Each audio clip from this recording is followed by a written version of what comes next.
In this video, I'm going to talk about the Devil Wears Prada. This band is from Dayton, Ohio. They are a metalcore band. They have been known to be part of the Christian metal scene, and later they mixed in like some like electronics, mostly on this album. So this album is called Color Decay.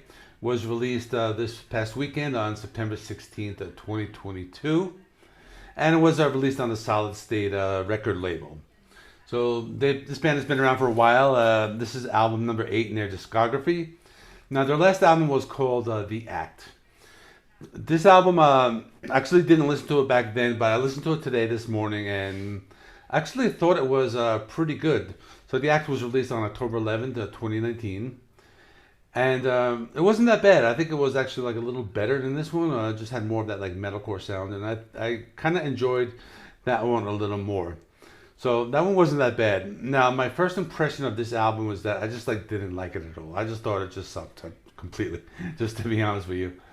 But you know, when I prepare for these videos, I go back and listen to these albums. You know, I try to give at least 3 listens just to get, you know, a proper understanding of it and just let it sink in a little bit. So basically on this album, it's metalcore and pop. Some songs are more towards metalcore. Some songs are more towards pop. They're like really like pop songs. Like it doesn't sound anything like a metalcore band. So that's kind of like what you get.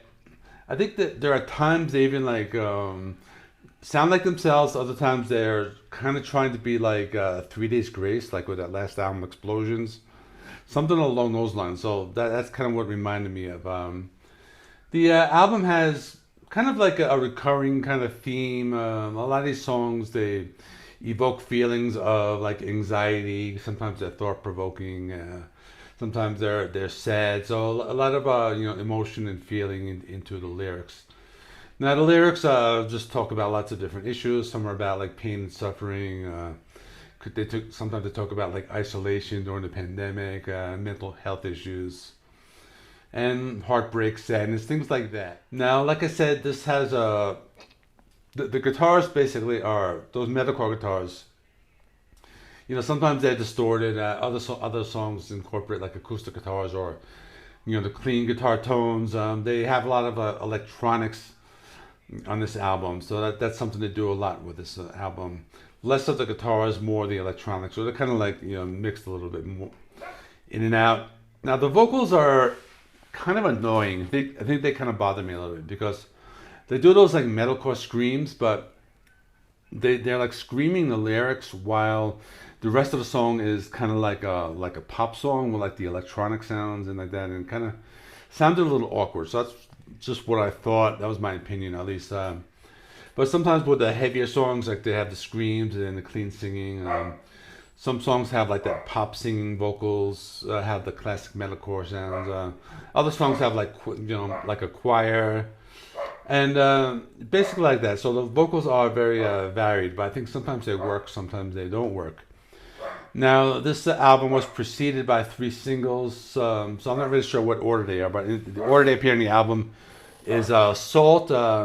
That was the one that reminded me a lot of 3 Days Grace. A song about like pain and suffering, and it was okay. It didn't really impress me too much.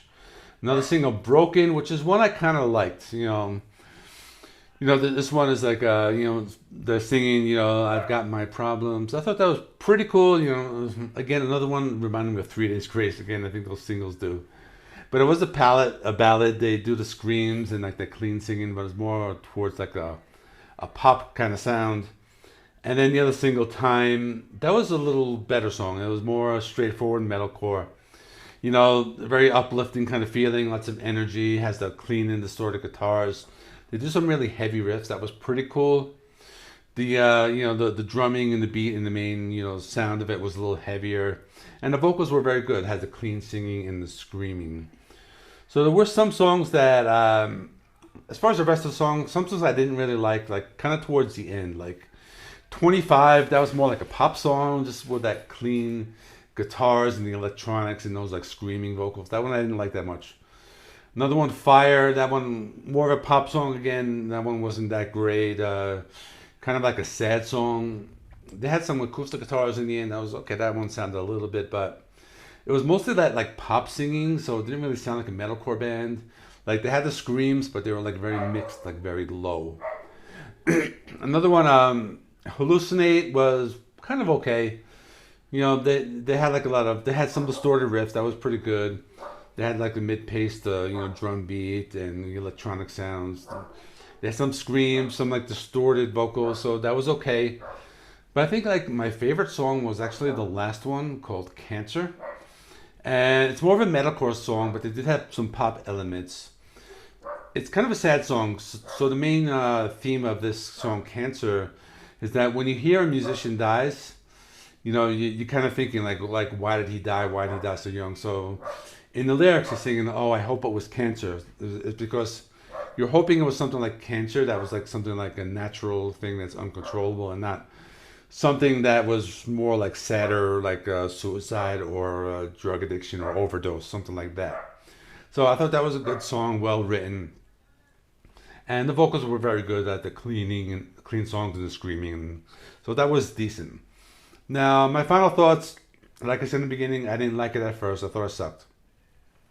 It grew on me a little, but it does have some problems. It's just they went too much into a direction of that like pop sound, and they left their metalcore sound. So that might gain new fans and alienate some others. So that's what I thought about that. As far as production, it was a modern pop production, so it's like a little compressed. It's not like like an old school production. It's just that modern electronic sounds in the forefront and that type of sound.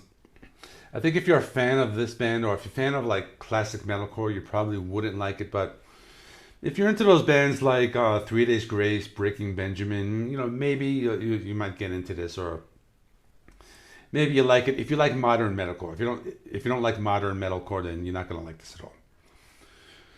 So my final score, I guess it's okay. I'll give it a 7 out of 10, just because that song Cancer was pretty good, and there were a few songs that were okay, but some songs weren't great. So 7 out of 10, that's my final score. That is all. I'll see if I can do another new release if I have some time this week, and I have some collabs coming up and a lot going on. So that's all. Thanks for watching. See you in the next one.